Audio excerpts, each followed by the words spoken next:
여러분 안녕하세요. 반갑습니다. 사람이 살아가면서 맺어진 어떤 그 묵시적인 약속이라고 할까요? 묵시적인 어떤 서로 맺어진 그러한 감정 같은 게 참 무서운 것 같습니다. 네, 오늘 방송을 그래서 건너뛰지 않고 하게 되었습니다. 여러분 잠시 후에 뵙겠습니다.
오신 모든 님들 반갑습니다. 그리고 고맙습니다. 오늘 뭐 안 하고 넘어갈 거라고 생각하신 분들도 있으셨을 거라고 생각이 돼요. 그런데 사실 오늘 아침에 9시에 출근을 했다가 도저히 어떻게 할 수 없는 그러한 상황에 이르러서 몸이 SOS를 쳤습니다. 그래서 집에서 그 와이프가 데리러 와서 집으로 실려간 다음에 하루 종일 뒹굴뒹굴거리고 끙끙끙끙 거리면서 뒹굴뒹굴 거리다가 시간이 그 방송 시간 뭐 제가 여러분께 분명하게 약속한 사안은 아니었지만 늘 이 시간에 방송을 해 왔어서 방송 시간이 되니 뭐 안절부절 하게 되더라고요. 그래서 결국에는 이렇게 말하면 좀 그렇긴 한데 어쨌든 사실은 사실입니다. 약간은 좀 그 온몸에 그 기를 쓰고 용을 쓰면서 나왔습니다.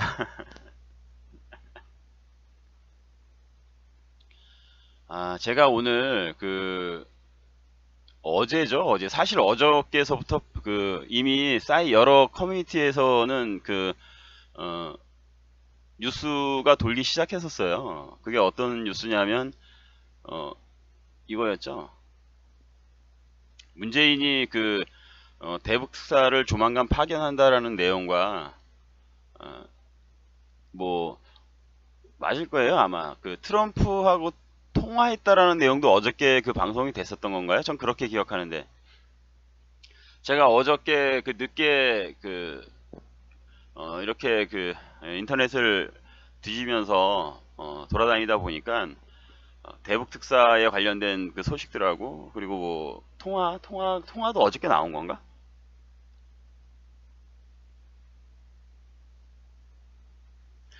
그러한 그 이야기를 사실 그 어저께부터 돌았던 것 같아요. 제가 들은 것 같습니다. 근데 굉장히 의아했었죠. 이게 뭐 도대체 뭐야? 특히 그 문재인이 대북 특사를 조만간 파견한다라는 그 이야기를 들으면서 이거는 뭐 얘네들이 사실상 이게 언제부터 있었던 이야기냐 하면 벌써 올해 1월달 정도에 나왔던 이야기예요. 그 이미 짐작이 되어지고 예견을 했었던 이야기죠.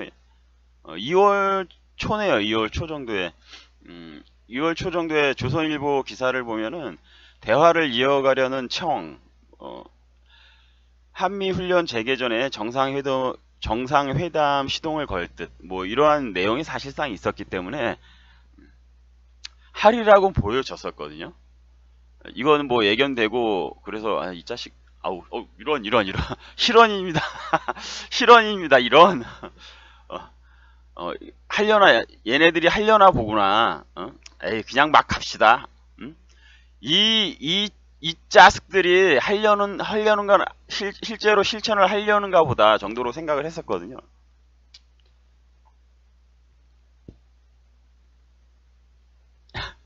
그런데, 이게 문제는 그거였었어요. 이거를 듣고 갑자기 뭐 트럼프하고 막 통화를 했다 그러질 않나, 뭐, 어? 트럼프가 또 이거에 대해서 뭐 평창올림픽에서 뭐, 좋은 이야기를 했다는 거, 그런 말이 들리질 않나, 막 이러한 문제가, 이씨, 도대체 뭐야, 이거. 좀 약간 좀 악유가 안 맞아 들어가는 게 있었거든요. 이 상황이 좀 약간 낯설었어요. 왜 이게 결정적으로 낯설었냐 하면은, 어, 불과 며칠 전에, 여러분들도 아시는 분들이 있을 거예요. 불과 며칠 전에 미국과의 어떤 통화를 할 의향이 있냐라고 이 정부에다가 어떤 기자들이 질문을 했었던 일이 있었단 말이에요. 기자들이 아니라 국회에서 그렇던가? 국회에서든가 기자의 어떤 기사에 나온 게 있었어요. 우리나라 정부가, 그러니까 뭐 문재인이 트럼프와 통화를 할 의향이 있는가 없는가에 대한 그런 어떤 질의가 있었거든요. 그리고 그것에 대한 답이, 우리 정부는 트럼프와 통화를 할 그런 어떤 특별한 이유가 없다. 이러한 식의 답변이 돌아왔었거든요. 그래서 어씨, 뭐 이게 갑자기 엄청 뜬금없는 거예요. 갑자기 전화를 했다고 그러질 않나. 전화를 하고 나서 뭐 북한의 대북 특사를 파견할 것이다라는 등, 미국의 어떤 동의를 받은 것처럼 이야기하고, 또 우리나라 언론들은 뭐 엄청 그것에 대한 어떤 상관관계 같은 거는 전혀 보도가 없죠. 우리나라 언론이 그렇잖아요. 그래서 이거 좀 생각 좀 해봐야겠다 요거 그러고 있었는데, 어, 모든 의문이 제가 오늘 아침에 신문을 보면서 풀렸어요. 아침에 일어나자마자 이제 저는 문 밖에 와 있는 신문을 주스러 가는데, 신문을 주스면서 항상 재미있는 광경이 펼쳐지죠. 바로 저희 옆에는, 예전에는 한겨레만 보던 언젠가는 저를 알게 될 테니까 이런 말은 하지 말아야겠다. 한겨레만 보던 분이 요즘에는 중앙일보로 바꿨더라고요. 중앙일보가 훨씬 더 진보적으로 바뀌었나 봐요. 항상 중앙일보와 저희는 또 어떤 보수 색깔이 짙은 신문이 놓여져 있죠. 그 사람 노조 쪽이에요. 노조. 그래가지고 언젠가는 저하고 한번 부딪히지 않을까 이런 생각도 하는데, 아직까지는 뭐 그렇지는 않습니다. 근데 그래서 저는 오늘 신문을 보면서 의문이 풀린 거예요. 오늘 신문을 보면서 딱 이거구나라고 생각이 든 게 뭐냐면, 네퍼 대사의 이야기도 역시 얼마 전에 마크 네퍼 대사가 이러한 몇 가지 이야기들을 했었죠. 그때는 주로 훈련에 관련된 이야기였었는데요.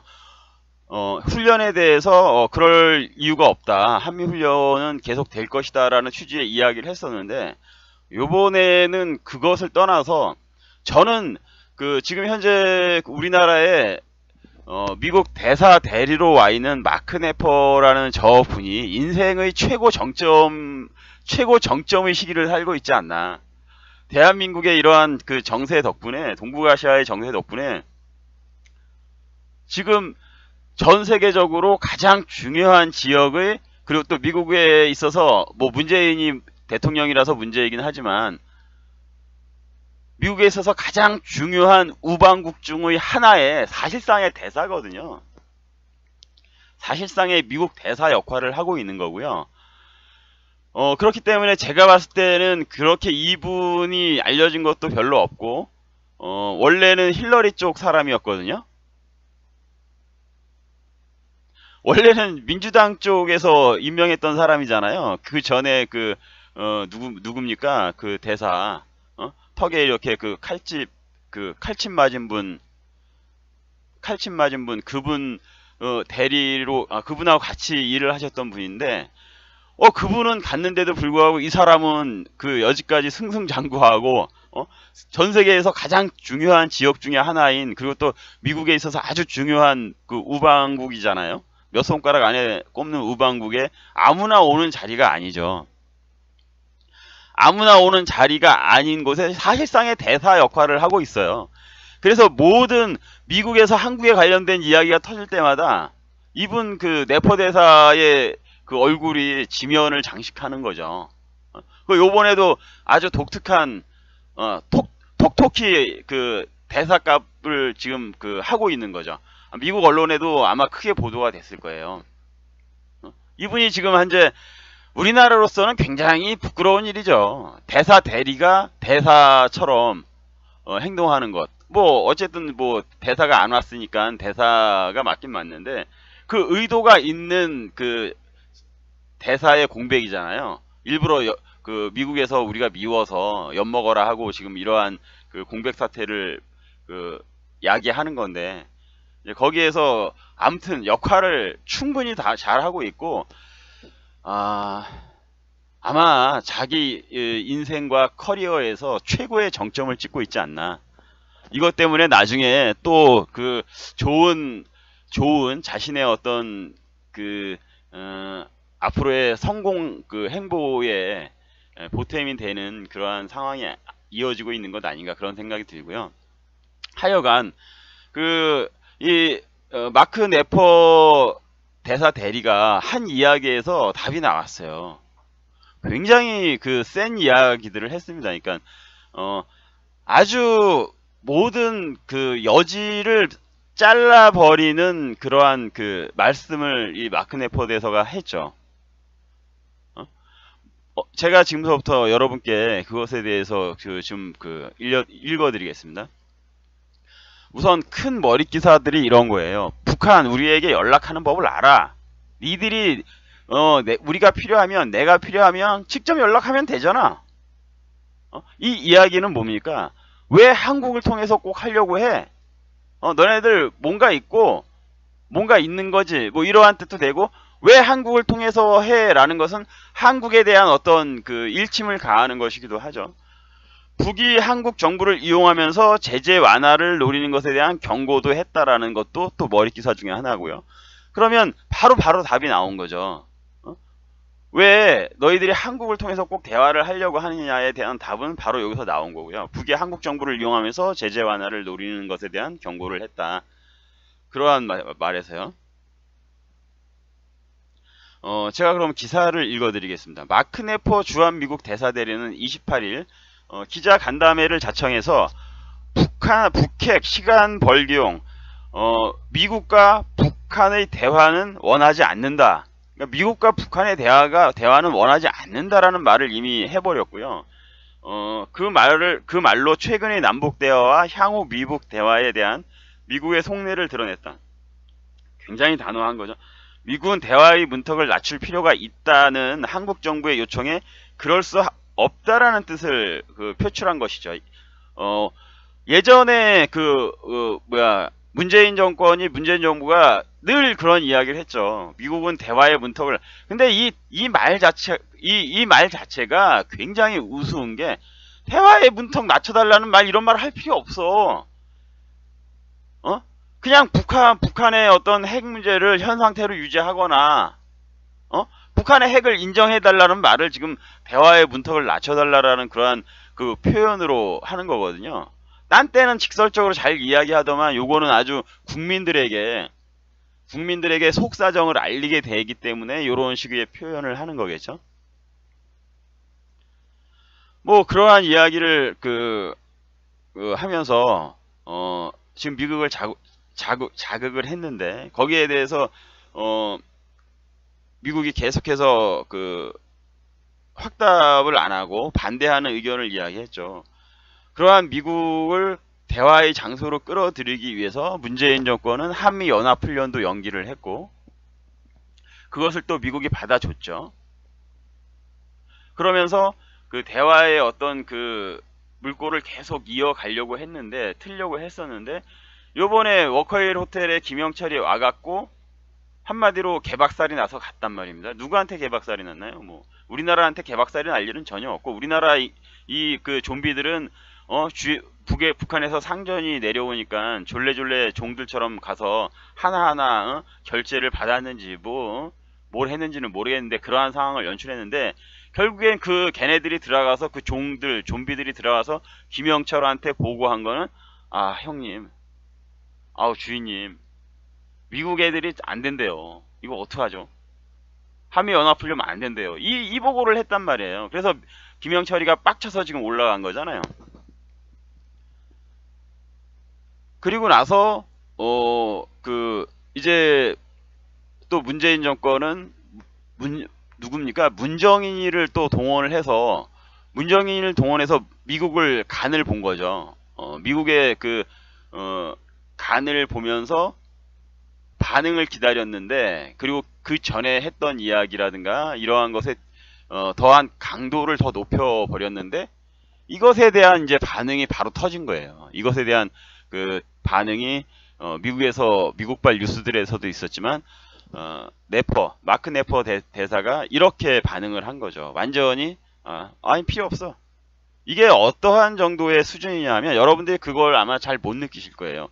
이러한 반대 의견일 뿐 아니냐라고 하지만, 이것에 대한 강도는 대사 대리가, 여지까지 마크 네퍼 대사 대리가 공개석상에 나와서 자기가 어떤 미국의 의견을 전달하는 모습이 거의 없었거든요.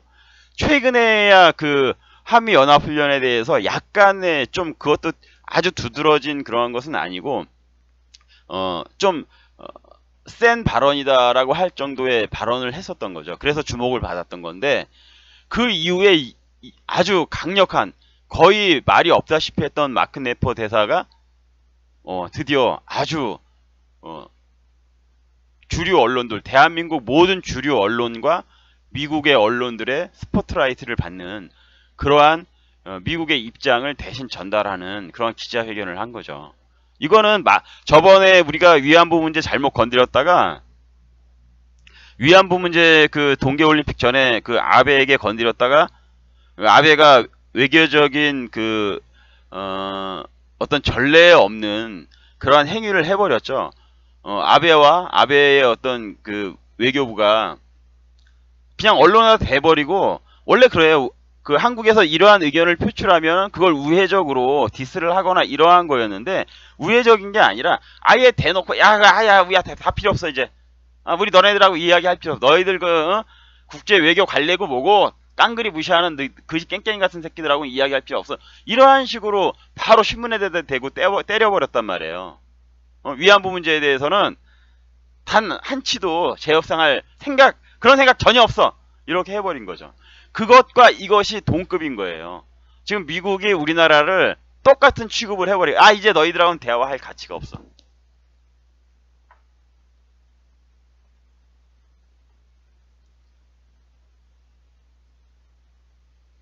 응? 그냥 그거예요. 그 전에 어떤 일본하고의 위안부 문제 거론했던 문제하고 이 문제하고 사안은 다르지만 진행되는 과정이나 결론은 똑같이 돼버린 거고, 우리나라는 지금 현재 정말 우리 국민들은 이거를 보고 돼지들은 또 열광을 하겠죠. 트럼프하고 뭐 30분을 통화를 했네. 트럼프가 문재인을 인정해 주는 거네. 덕분에 우리는 평화의 길을 걸을 것 같네. 북한에 가서 협상을 하네. 뭐 어쩌고 저쩌고 이따위 개소리를 만발하겠지만, 꽃피우겠지만 전혀 아니다라는 거예요. 전혀 아니에요. 전혀. 지금 미국의 마크 네퍼 대사를 통해서 닥쳐! 셧업! 해버린 거예요.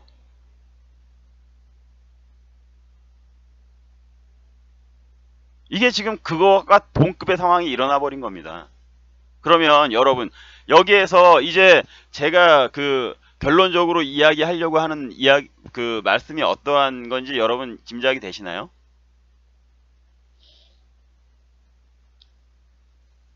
여러분 어떠한 결론에 다다를 것 같아요? 앞쪽의 이야기예요. 앞쪽에 도대체 이게 아귀가 안 맞았다. 갑자기 무슨 트럼프하고 전화통화하고, 트럼프하고 전화할 일 없다 그러더만 트럼프하고 전화하고,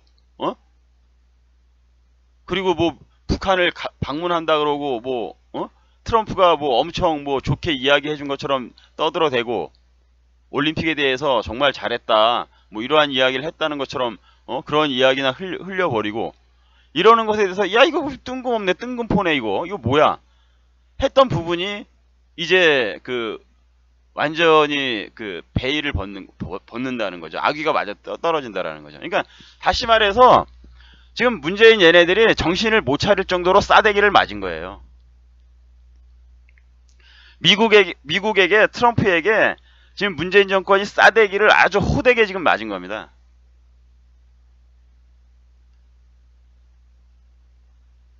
그래서 제가 아침에 저희 저희 친한 동지들이 계시거든요. 그분들에게 미리 이야기를 했어요. 이거 테이블 들어 엎은 거다. 미국이 마크 네퍼 대사를 통해서 제가 식탁론을 계속 이야기해 왔잖아요.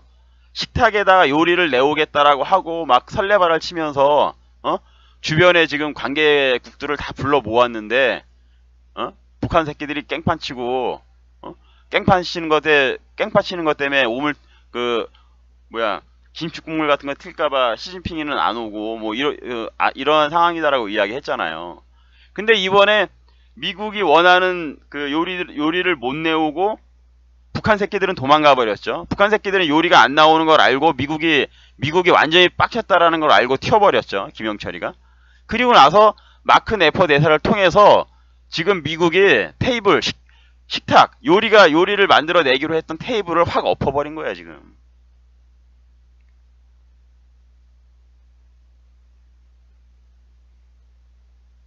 엎어버린 상황이 온 겁니다 지금.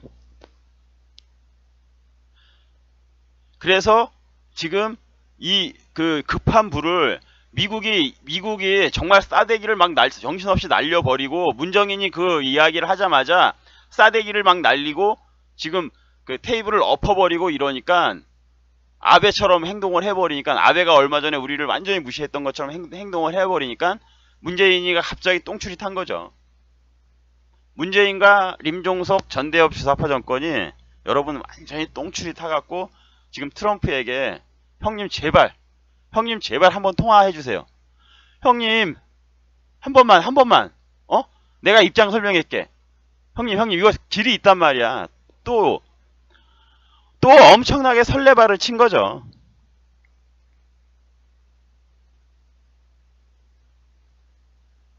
엄청나게 설레발을 치고 지금 현재 지금까지 쌓아온 똥 있잖아요. 미국에게 이제는 미국에게 빚을 갚아야 될 시점이 온 거죠. 그동안에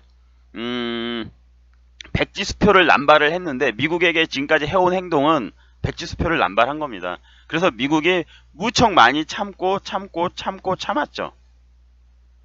대표적인 게 평창 올림픽 기간 동안에 한미 연합훈련을 연기고 그 전에도 여러 가지 대북 제재에 관련된 문제들, 요번에 영철이 내려오는 거, 그리고 또 여정이 내려오는 거, 뭐 이러한 문제 등등에 대해서 계속해서 형님, 내가 최종적으로 마지막으로 형님이 원하는 거, 추수감사절에 형님들이 좋아하는 요리, 칠면조 요리를 내놓을게.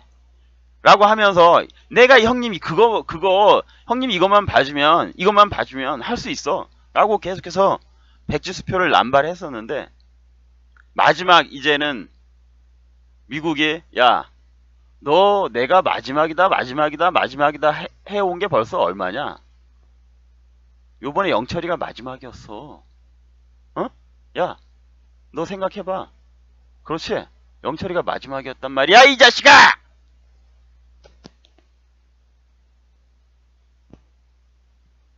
그러면서 지금 테이블을 엎어버린 거예요. 밥상을 엎어버린 거예요. 밥상을. 그러니까 싸대고 한 대 맞고 나서 여러분 그 조폭 영화 보면 어떻습니까? 조폭 두목이 밑에 애한테 뭐를 명령했어. 근데 걔가 맨날 뭔가 형님 반드시 해내겠다라고 해. 반드시 해내겠다라고 해요. 그러면 그 보스가 뭐라 그럽니까? 야, 요번에 실패를 했는데도 또 해내겠다라 그러면 몇 대 쥐어 패고 다음엔 니 죽는다 진짜 묻어버린다 뭐 이러잖아요. 영화에서 우리가 흔하게 그러잖아. 근데 요번에 지금 그 상황이 온 거야. 근데 문재인은 웃고 비비면 될 줄 알았지. 근데 진짜로 완전히 빡쳐서 밥상 엎어버리고 땅 파기 시작한 거죠. 땅 파기 시작한 거야. 그러니까 정말 거기다 대고 이제 땅 파고 묻어버린 다음에 보통 그러잖아요. 모가지만 내놓고 여러분 그거 보셨죠? 예전에 범죄와의 전쟁 보면은 범죄와의 전쟁에서 최민식이를 땅 파고 묻어버리잖아요. 묻어버리고 나서 뭐합니까? 오줌 깔겨버리죠. 오줌 깔겨버리니까 최민식이가 제발 살려달라고 예정을 봐서 살려달라고 막 난리 부르스를 피우고 질질질 짜잖아요. 그러면 거기서 마지막 협상을 하죠. 마지막 딜. 진짜 마지막 딜을 하잖아요. 마지막 딜. 지금 그 마지막 딜인 상황입니다. 마지막 딜. 마지막 딜 상황에 온 거예요. 그래서 문재인이 요번에 그 마크 네퍼 대세가 밥상을 엎어버리니까 정말 죽을 것 같은 느낌이 드니까 제발 봐달라고 사정사정을 했다가 마지막 기회를 얻어낸 거죠. 마지막 기회. 수습하겠습니다. 형님 이번에 진짜 내가 거기 가서 진짜 끝을 보겠습니다.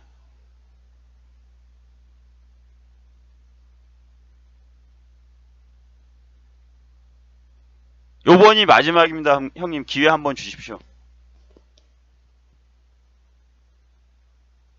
그렇게 된 거예요. 그렇게. 그래서 이게 이제 그 갑작스럽게 어제 오늘 이렇게 돌아간 것이 맞아 들어가는 거고요. 아까 제가 그 말씀을 드렸는데 요 상황이 지나고 나서 곧 확실하게 제가 봤을 때는 물론 몇 가지 단계가 있긴 있겠죠. 거기에서도 우리가 확인해 봐야 될 게 있는데 저는 문재인 정권이 거의 식물 상태로 들어가지 않을까. 여러분께 제가 그 방송에서 처음 말씀을 드리는데 요번에 북한 방문하고 난 이후에 달라질 건 없습니다. 제가 봤을 때는 달라질 게 없어요. 왜? 북한이 완전한 비핵화가 전제가 되어야 되고 그것도 검증 가능한 것이 돼야 되는데 아마 얘네들은 가서 북한을 설득을 하려고 할 거예요. 근데 설득이 되겠습니까? 똥바가지나 그 안 맞으면 다행이겠죠. 똥바가지나 한 바가지 얼굴에 퍼맞지 않으면 다행이겠지. 남을 게 없을 거예요. 남을 게. 얻어낼 게 없을 거예요. 결론은. 나올 게 없습니다. 그래서 제가 제목이 그래서 북폭이냐 북한 정권이 스스로 무너지냐만 남았다라는 거예요. 북한이 굉장히 위험한 징후라든가 무너져가고 있다는 것에 대해서는 제가 여러분께 여러 번 설명을 드렸고요. 지금 북한의 사정이 어떻다라는 거. 그러한 상황에서 더더욱이 지금 고삐를 죄고 있는데 그 고삐죄는 강도가 너무나도 세고 고통스러워서 지금 김여정이라든가 김영철이라든가 북한이 서둘러서 평창 올림픽에 참가하는 그러한 무리수까지 두었는데 얻어내는 것이 하나도 없고 미국의 성질만 돋군 상황이 되어버렸죠. 그리고 모든 전쟁에 관련된 준비는 미국은 끝내놓은 상태고 무시무시하게도 한반도 인근에서 일본의 해병대까지 상륙을 시켜서 상륙 훈련을 지금 하고 있는 그러한 상태죠. 개전 준비는 다 끝났단 말입니다. 병원선까지 오고 있고요. 마지막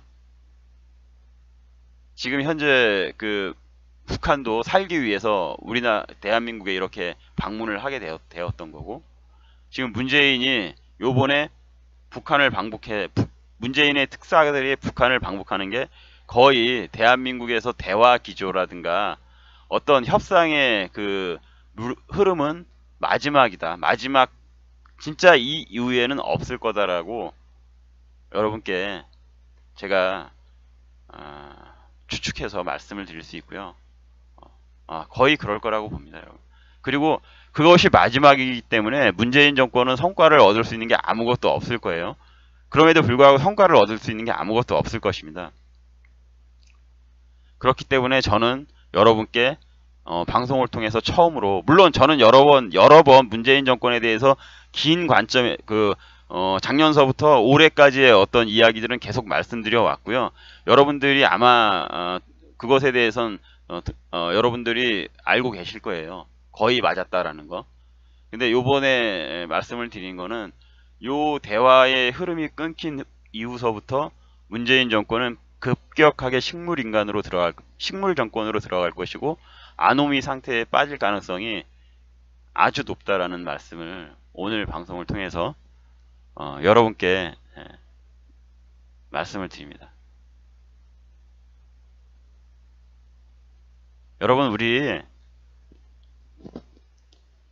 우리 굉장히 역사적인 시간을 살고 있는 겁니다. 정말 저는 조금 억울한 측면이 있는데요. 나이가 지금 적지 않은 상황에서 이러한 상황을 맞는 게 굉장히 좀 억울합니다. 제가 좀 어렸으면 정말 방방방방방 뜨면서 날아다니고, 또 더 긴 호흡으로 대한민국에 관련한 이야기들을 하면서 이렇게 지냈을 텐데, 지금 좀 아쉬운 생각이 들지만, 하지만 여러분, 제가 이 상황에서 저도 역시 뭔가를 생각하고 저의 뜻을 계속해서 세상에 이야기하고 이러는 것을 멈추지 않겠습니다. 여러분들도 정말 계속해서 그렇게 해 주시길 바라고요. 특히 제 방송에 들어오시는 젊은 우리 그 구독자분들, 그것도 일부는 저하고 이렇게 대화의 끈이 이어지고 계신 분들도 있는데요. 직접적으로 여러분께 부탁드립니다. 여러분들이 40대가 되고 여러분들이 40대 50대 이 사회에서 정말 힘을 쓸 수 있는 그러한 시간대에서 대한민국의 역사, 대한민국이 이 아시아에서 지역 패권국이 되느냐 못 되느냐를 놓고 건곤일척의 그러한 승부가 펼쳐지는 그 시대의 흐름이 펼쳐질 거라고 저는 여러분께 감히 말씀드릴 수 있습니다. 여러분들은 그 시간을 준비하셔야 되고요. 그러기 위해서는 여러분들은 정말 순수함을 유지한 채, 순수함과 여러분 순진하다라는 것은 아주 다른 이야기입니다. 순수함을 유지한 채 여러분들의 생각을 차근차근 이 땅 위에서 펼쳐갈 수 있게끔 준비를 하셔야 되고요. 그 생각이라는 것은 저하고 방송 속에서 많은 대화를 나누셨던 분들은 알 거예요.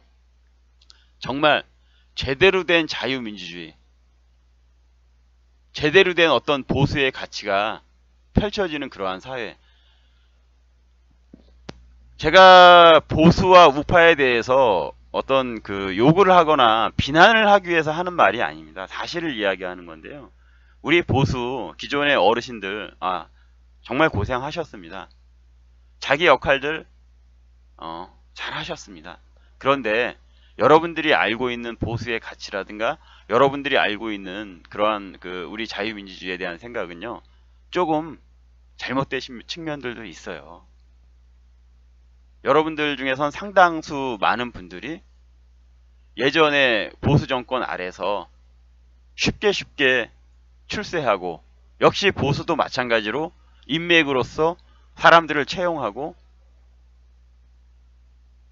좌파 정권들이 비집고 들어올 수 있을 정도의 틈을 열어준 건 사실입니다. 부정과 부패로서. 하지만 앞으로 여러분 보수의 꿈을 가지고 살아가시는 우리 청년들은 그러시면 안 돼요. 정말 시스템에 의해서 그런 게 최소화될 수 있는, 또는 그러한 뭐라고 해야 될까, 사회에 대해서 돈으로 기여하거나 그러한 사람들이 명예를 얻고자 하고 싶을 때는 씹선비처럼, 우리가 흔히 이야기하는 씹선비들처럼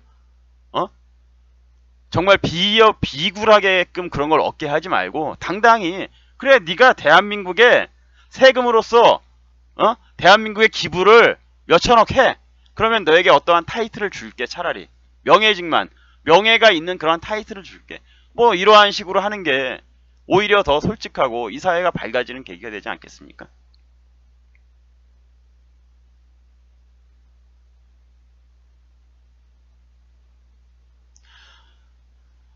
저는 보수라는 말 쓰는 거 저는 창피하지 않아요. 여러분, 저는 그렇게 생각하지 않습니다.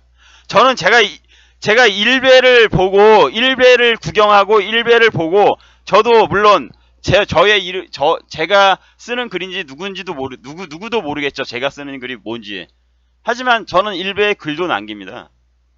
저는 창피하지 않습니다. 일베가 극우라고요?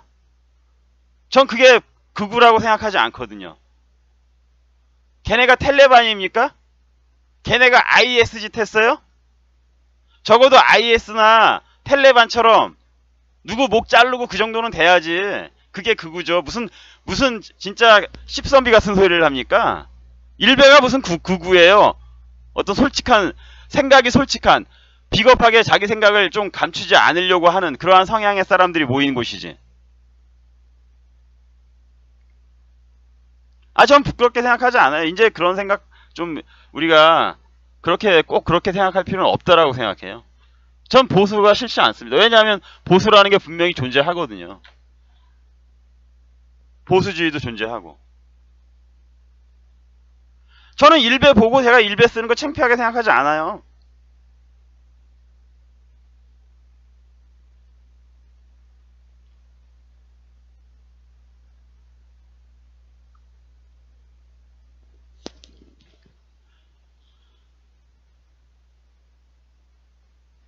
갑자기 그 말이 옆으로 흘러버리는 바람에 제가 잊었습니다. 무슨 말을 해야 될지. 그리고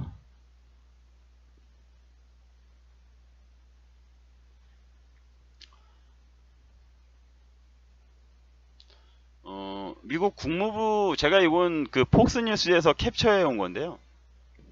정말 마지막 수순으로 가고 있다라는 게 여실히 느껴지는 게, 여러분들은 아마 직접 이런 그 방송을 안 하시니까 모르시는 분들이 좀 많겠죠. 근데 제가 이런 것 때문에 그 미국의 실시간 방송에 많이 드나들거든요. 근데 요거는 그 중에서 이제 폭스뉴스에서 실시간 방송할 때 한 장면을 잘라서 온 건데요. 지금 저 아주머니가 미국 국무부 대변인이거든요. 헤더노트인가? 헤더노트인가? 노트 헤더인가? 헤더노트가 맞는 것 같은데? 네, 헤더노트. 헤더노트인지 노트 헤더인지 그 미국 국무부 대변인이거든요. 그런데 실시간 방송에서 지금 계속해서 때려요. 이라크 때 미국이 이라크를 공격하기 직전에 했던 행태들을 고스란히 지금 보여주고 있거든요. 거의 같습니다. 그 아들 부시가 그 이라크를 공습하기 직전에 미국이 밟아왔던 그러한 그 행보와 거의 일치합니다. 거의. 그런데 그 마지막 그 단계에서 선전전, 미국이 했었던 선전전과 기만전, 기만술 이런 게 고스란히 지금 펼쳐지고 있어요. 그 중에 대표적인 게 공격해야 될 상대국을 죽일 놈으로 만드는 것. 그것에 대해서 더할 나위 없는 소재가 화학무기죠. 대량 살상 무기. 대량 살상 무기.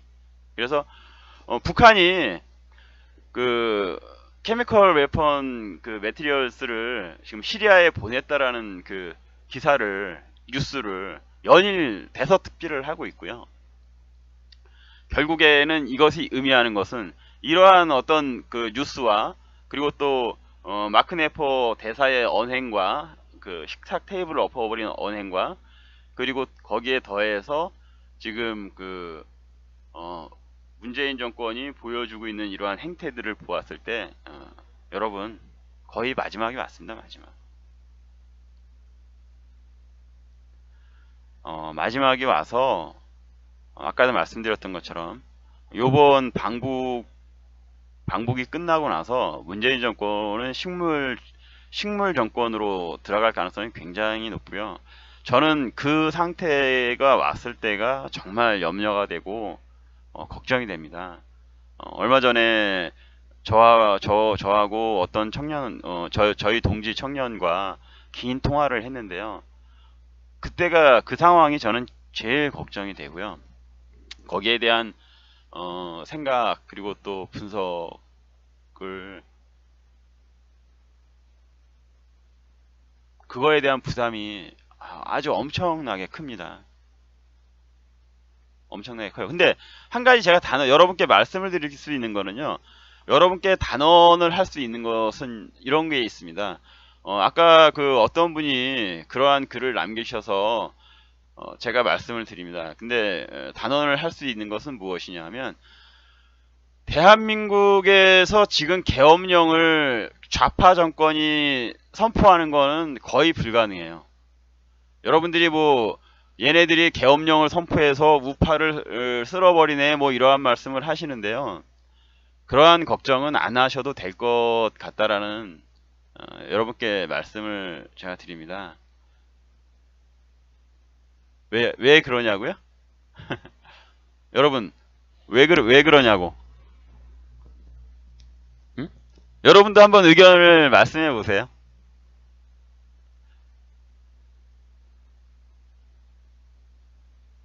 불가능해요, 불가능. 왜 그러냐면 사실 6.25가 끝난 다음에 우리가 6.25라는 전쟁을 그 대한민국이 겪었잖아요. 그것도 뭐 우리는 직접 겪은 사람 세대는 아니지만 살아계신 분들이 생존해 계신 분들이 있을 정도로 먼 시간이 아니에요. 여러분. 그렇죠?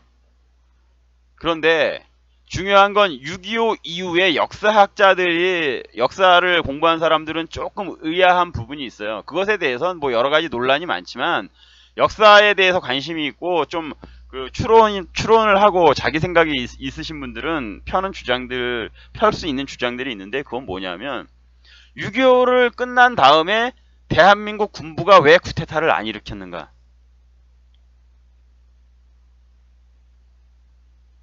대한민국 군부가 6.25가 끝난 다음에 최고의 힘을 가지고 있는 집단이잖아요. 그런데도 불구하고 6.25가 끝난 이후에 사실상 국가적인 어떤 빈곤 상태라든가 국가의 어떤 특성상 왕조 시대를 끝낸 지가 얼마 안 된 국가는 거의 대부분 다시 왕조로 회귀를 합니다. 회귀를 해요. 왕조 시대로. 그런데도 불구하고 그런 데 있어서 초석이 군부가 쿠데타를 일으키거나 그러는 거죠. 군대를 동원해서 회귀를 한다든가 뭐 그러한 짓거리들을 할 수 있는데 대한민국엔 그러한 일이 일어나지 않았죠. 그런데 북한에선 일어났죠. 북한에서는 왕조국가를 끝낸 지 얼마 안 된 그러한 신생 독립국의 모습을 여실히 보여준 게 바로 북한의 김일성과 김정일이에요. 걔들은 결국에는 그냥 원래 관성대로 쉽게 돌아갔던 거죠. 근데 대한민국은 그러지를 못했단 말이에요. 그러지를 못했어. 그 이유는 이승만 대통령이 워낙에 대한민국에 관해서의 정통성을 가지고 있었기 때문에 아주 온전한 정통성을 가지고 군부를 꽉 틀어주고 있었단 말이에요. 그 당시에 이승만 대통령이 없으면 대한민국은 없었어요. 이승만 대통령의 정통성, 미국을 등에 업고 미국을 이용해서 나라를 정말 빚이라고는 전혀 있을 수 없을 거라고 생각했던 이러한 나라에 한 줄기 빚을 들여와서 그것을 통해서 나라를 건설하고 거기에 더해서 뭡니까 여러분? 토지 분배까지 끝냈죠. 대한민국의 토지 분배는 전 세계의 어떤 자본주의 국가에서 이러한 역사적인 과정을 겪은 국가에서는 할 수 없는 그런 정말 대단한 혁명적인 조치였었어요. 그거를 해냄으로 인해서 농민들이 자기 토지를 갖고 자기 토지를 가진 농민이 이승만 대통령을 지지할 수밖에 없는 상황이 되었던 거죠. 그러므로 인해서 어떠한 무력을 갖추었던 군부도 감히 이승만 대통령에 대해서는 그 권위와 그 정통성에 대해서는 감히 항거를 할 수가 없었던 겁니다. 그러면 여기서 또 한 가지 우리가 생각을 해야 될 점이 있죠. 뭐냐? 그렇게 대단했던 이승만 대통령도 무너졌죠. 이게 정말 중요한 점인데요. 그렇게 대단했던 이승만 대통령이 무너졌어요. 4.19로. 또 제가 갑자기 또 울컥해지는데 전 이승만 대통령을 제일 존경하거든요. 제가 대한민국에서 제일 존경하는 대통령 각하는 이승만 대통령입니다. 현대사에서. 그 다음이 박정희 대통령이고요. 할아버지 같아요. 솔직히 이승만 대통령이 할아버지처럼 느껴져요. 그런데 그 대단했던 이승만 대통령도 4.19 때는 결국엔 내려와야 했어요. 근데 왜 내려왔죠? 여러분 이건 대화를 합시다. 이승만 대통령이 왜 4.19 때 내려오게 됐죠? 그 과정을 아시는 분이 계신가요? 이승만 대통령이 시위가 격화되자 물론 잘못된 정보들 인의 장막에 이렇게 가려져서 잘못된 정보를 들으시는 바람에 그러한 조치를 했는데 계엄령을 발동시켰잖아요. 아니 제 얘기는 그거예요. 우리가 군부에 관련된 이야기를 하자고. 계엄령에 관련된 이야기. 계엄령을 발동을 했죠. 군부를 출동시켰잖아요. 그런데 그 군부가 그 시위 세력들을 시위 군중을 진압하러 나와서 어떻게 했습니까?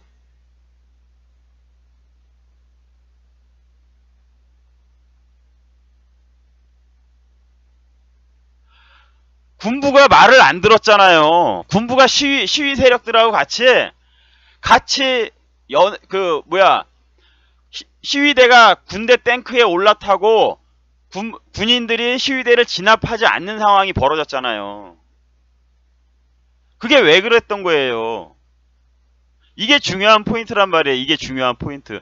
이승만 대통령조차도 명분이 없는 계엄령을 발동하니까 군인들이 움직이기가 힘들었잖아요. 군부가 움직이기가 힘들었다고. 군부도 잘못됐다고 생각하고 있었거든. 지금 현재 잘못 나가고 있다라고 군부도 생각을 하고 있었다고. 그러는 바람에 나와서 결국에는 시민들하고 같이 어울리는 결과가 벌어지고 더 이상 이승만 대통령은 버틸 수 있는 동력을 상실한 거죠.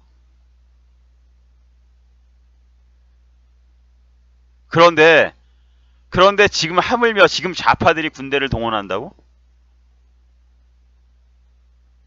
지금 좌파들이 군부를 동원해서 계엄령을 발동해?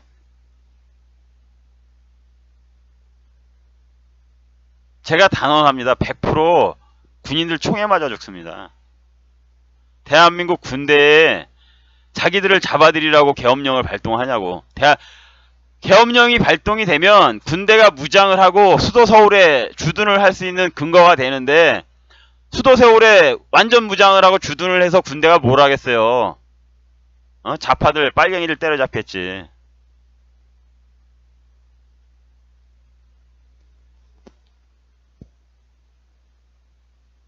도저히 불가한 행동이고요. 있을 수 없고 안 됩니다. 그 부분에 대해서는 걱정을 하지 마세요. 다만 제가 걱정하는 것은 그러한 것이 아닌 이 내부에 통진당 예전에 해산됐던 통진당 세력이라든가 그런 애들이 벌이는 불장난이 무서운 거죠. 저는 그것이 제일 무서운 일이라고 여러분께 단언해서 말씀을 드릴 수가 있어요.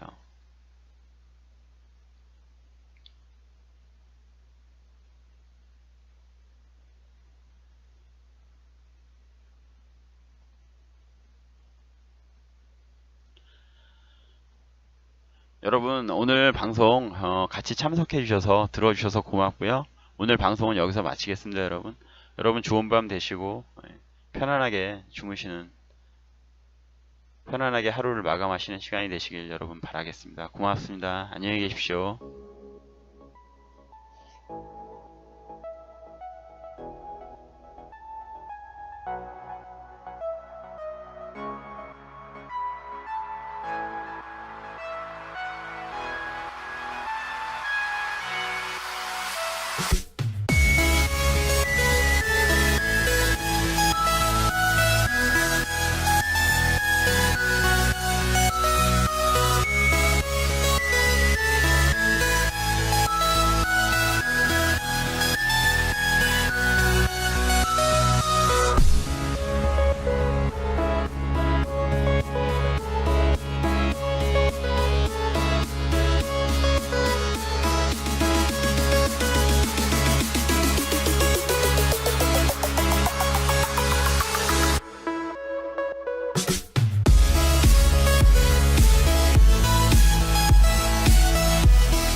통화를 했다 그러질 않나. 뭐 트럼프가 또 이거에 대해서 뭐 평창올림픽에서 뭐 좋은 이야기를 했다는 거 그런 말이 들리질 않나. 막 이런 게 이러한 문제가 이씨 도대체 뭐야 이거. 좀 약간 좀 악유가 안 맞아 들어가는 게 있었거든요. 이 상황이 좀 약간 그 낯설었어요.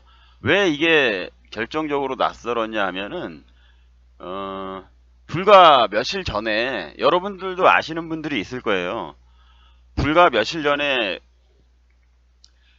그 미국과의 어떤 통화를 할 의향이 있냐라고 이 정부에다가 그 어떤 기자들이 질문을 했었던 일이 있었단 말이에요. 기자들이 아니라 국회에서 그렇던가? 국회에서든가 그 기자의 어떤 기사에 나온 게 있었어요. 우리나라 정부가 그러니까 뭐 문재인이 트럼프와 통화를 할 의향이 있는가 없는가에 대한 그런 어떤 질의가 있었거든요. 그리고 그것에 대한 답이 우리 정부는 트럼프와 통화를 할 그런 어떤 특별한 이유가 없다. 이러한 식의 그 답변이 돌아왔었거든요. 그래서 씨 뭐 이게 갑자기 엄청 뜬금없는 거예요. 갑자기 전화를 했다고 그러질 않나. 전화를 하고 나서 뭐 북한의 대북 특사를 파견할 것이다라는 등 미국의 어떤 동의를 받은 것처럼 이야기하고 또 우리나라 언론들은 뭐 엄청 그것에 대한 어떤 상관관계 같은 거는 전혀 보도가 없죠. 우리나라 언론이 그렇잖아요. 그래서 이거 좀 생각 좀 해봐야겠다 요거 그러고 있었는데 모든 의문이 제가 오늘 아침에 신문을 보면서 풀렸어요. 아침에 일어나자마자 이제 저는 문 밖에 와 있는 신문을 주스러 가는데 신문을 주스면서 항상 그 재미있는 광경이 펼쳐지죠. 바로 저희 옆에는 예전에는 한겨레만 보던 언젠가는 저를 알게 될 테니까 이런 말은 하지 말아야겠다. 한겨레만 보던 분이 요즘에는 그 중앙일보로 바꿨더라고요. 중앙일보가 훨씬 더 진보적으로 바뀌었나 봐요. 항상 중앙일보와 저희는 또 어떤 보수 색깔이 짙은 신문이 놓여져 있죠. 그 사람 그 노조 쪽이에요. 노조. 그래가지고 언젠가는 저하고 한번 부딪히지 않을까 이런 생각도 하는데 아직까지는 뭐 그렇지는 않습니다. 근데 그래서 저는 오늘 신문을 보면서 의문이 풀린 거예요. 오늘 신문을 보면서 딱 이거구나라고 생각이 든 게 뭐냐면 그 네퍼 대사의 이야기도 역시 얼마 전에 마크 네퍼 대사가 이러한 몇 가지 이야기들을 했었죠. 그때는 주로 훈련에 관련된 이야기였었는데요. 훈련에 대해서 그럴 이유가 없다. 한미 훈련은 계속 될 것이다 라는 취지의 이야기를 했었는데 요번에는 그것을 떠나서 저는 지금 현재 우리나라에 미국 대사 대리로 와 있는 마크 네퍼라는 저 분이 인생의 최고 정점의 시기를 살고 있지 않나. 대한민국의 이러한 정세 덕분에, 동북아시아의 정세 덕분에 지금 전 세계적으로 가장 중요한 지역의, 그리고 또 미국에 있어서 뭐 문재인이 대통령이라서 문제이긴 하지만 오신 모든 님들 반갑습니다. 그리고 고맙습니다. 오늘 뭐 안 하고 넘어갈 거라고 생각하신 분들도 있으셨을 거라고 생각이 돼요. 그런데 사실 오늘 아침에 9시에 출근을 했다가 도저히 어떻게 할 수 없는 그러한 상황에 이르러서 몸이 SOS를 쳤습니다. 그래서 집에서 와이프가 데리러 와서 집으로 실려간 다음에 하루 종일 뒹굴뒹굴거리고 끙끙끙끙 거리면서 뒹굴뒹굴 거리다가 시간이 방송 시간 뭐 제가 여러분께 분명하게 약속한 사안은 아니었지만 늘 이 시간에 방송을 해 왔어서 방송 시간이 되니 뭐 안절부절 하게 되더라고요. 그래서 결국에는 이렇게 말하면 좀 그렇긴 한데 어쨌든 사실은 사실입니다. 약간은 좀 온몸에 기를 쓰고 용을 쓰면서 나왔습니다.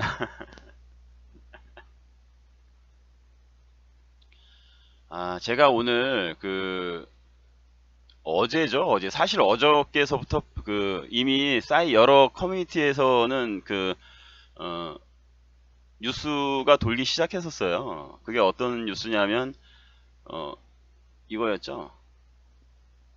문재인이 대북 특사를 조만간 파견한다라는 내용과 어, 뭐 맞을 거예요 아마. 트럼프하고 통화했다라는 내용도 어저께 방송이 됐었던 건가요? 전 그렇게 기억하는데, 제가 어저께 늦게 이렇게 인터넷을 뒤지면서 돌아다니다 보니까 대북 특사에 관련된 소식들하고, 그리고 뭐 통화도 어저께 나온 건가?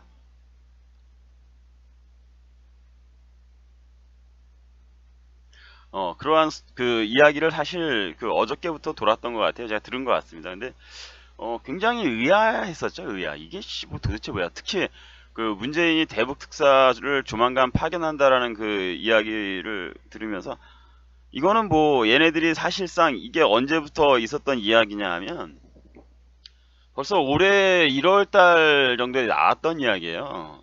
이미 짐작이 되어지고 예견을 했었던 이야기죠. 2월 초네요. 2월 초 정도에 2월 초 정도에 조선일보 기사를 보면은 대화를 이어가려는 한미 훈련 재개 전에 정상회담 시동을 걸 듯, 뭐 이러한 내용이 사실상 있었기 때문에 하리라고 보여졌었거든요. 이거는 뭐 예견되고, 그래서 이 자식 아우 이런 실언입니다. 실언입니다. 이런 하려나, 얘네들이 하려나 보구나. 에이, 그냥 막 갑시다. 응? 이 자식들이 하려는 건 실제로 실천을 하려는가 보다 정도로 생각을 했었거든요.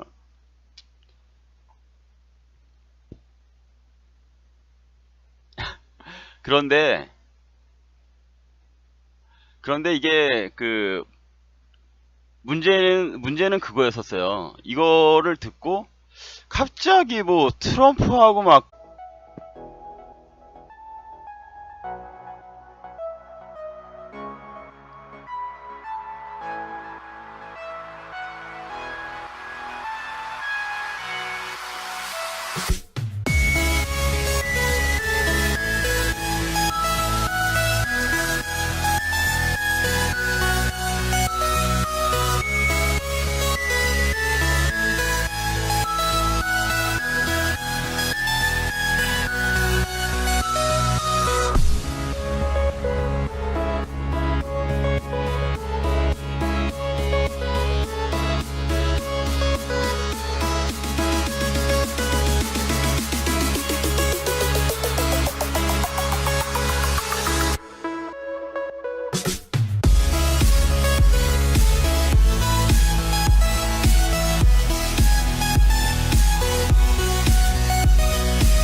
여러분 안녕하세요. 반갑습니다. 사람이 살아가면서 맺어진 어떤 묵시적인 약속이라고 할까요? 묵시적인 어떤 서로 맺어진 그러한 감정 같은 게 참 무서운 것 같습니다. 오늘 방송을 그래서 건너뛰지 않고 하게 되었습니다. 여러분, 잠시 후에 뵙겠습니다.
28일 기자 간담회를 자청해서 북핵 시간 벌기용 미국과 북한의 대화는 원하지 않는다. 그러니까 미국과 북한의 대화는 원하지 않는다라는 말을 이미 해버렸고요.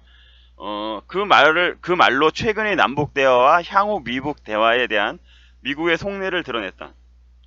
굉장히 단호한 거죠. 미국은 대화의 문턱을 낮출 필요가 있다는 한국 정부의 요청에 그럴 수 없다라는 뜻을 표출한 것이죠. 예전에 문재인 정부가 늘 그런 이야기를 했죠. 미국은 대화의 문턱을. 근데 이 말 자체가 굉장히 우스운 게, 대화의 문턱 낮춰달라는 말, 이런 말 할 필요 없어. 그냥 북한의 어떤 핵 문제를 현 상태로 유지하거나, 북한의 핵을 인정해달라는 말을 지금 대화의 문턱을 낮춰달라는 그러한 그 표현으로 하는 거거든요. 딴 때는 직설적으로 잘 이야기하더만 요거는 아주 국민들에게 속사정을 알리게 되기 때문에 요런 식의 표현을 하는 거겠죠. 뭐 그러한 이야기를 하면서 지금 미국을 자극을 했는데, 거기에 대해서 미국이 계속해서 확답을 안 하고 반대하는 의견을 이야기했죠. 그러한 미국을 대화의 장소로 끌어들이기 위해서 문재인 정권은 한미연합훈련도 연기를 했고, 그것을 또 미국이 받아줬죠.